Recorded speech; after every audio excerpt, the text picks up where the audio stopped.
Արարատյան Մաքսատանը պետական եկամուտների կոմիտեի ղեկավարին են սպասում։ Վարդան Հարությունյանը եկել է մասնակցելու հատուկ մասնագիտացված սպասարկման սրահի բացմանը։ Արարատյան Մաքսատանն են աշխատում գանձումների համակարգման եւ հաշվառման բաժնի մասնագետները։ Սպասարկումն ավելի արդյունավետ կազմակերպելու, դյուրացնելու ծառայության ժամկետը կրճատելու համար հայտարարություններին այսուհետև կսպասարկեն Արարատյան Մաքսատուն վարչության նոր սպասասրահի աշխատակիցները։ Հիմա մոտենում եմ մեզ,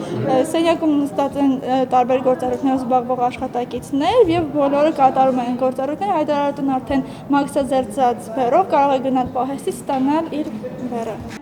Սրահում ամեն ինչ մտածված է հարմար ու արագ աշխատանքի համար։ Ժամանակակից տեխնիկայի շնորհիվ գանձումների բոլոր գործառույթները կենտրոնացվել են մեկ հարկի տակ եւ քաղաքացին այլևս ստիպված չի լինի սենյակից սենյակ կամ հարկից հարկ գնալ։ Գանձումների ամբողջ գործընթացը կտևի ընդամենը մի քանի րոպե։ Հիմա այս սրահում կատարվում է բոլոր 4 մաքսատների նախկինում կատարված գործառույթները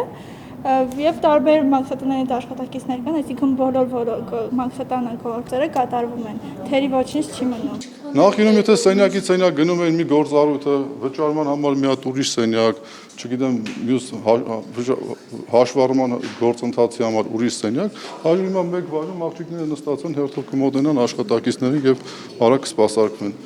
Արարատյան Մաքսատուն վարչության պետը հայտնեց, որ Մաքսատունը կարողանում է ապահովել աշխատանքի բնականոն ռիթմը, արտաքին տնտեսական գործունեություն իրականացնողներին մատուցելով բարձրորակ եւ արագ ծառայություն։ Նորմալ սպասարկում են մեր աշխատակիցները, կարող եք մոտենալ, հարցրեք եւ կհամոզվեք դուք ինքներդ։ Մաքսատան պետը հայտնեց, որ անցած տարվա առաջին 6 ամիսների ընթացքում Մաքսատան մուտքերը կազմել են 42 միլիարդ 300 միլիոն դրամ։ 2017-ի 6 ամսվա ընթացքում Մաքսատունն ապահովել է 55 միլիարդ 200 միլիոն դրամի մուտք։ Աճը կազմել է 12 միլիարդ 900 միլիոն դրամ։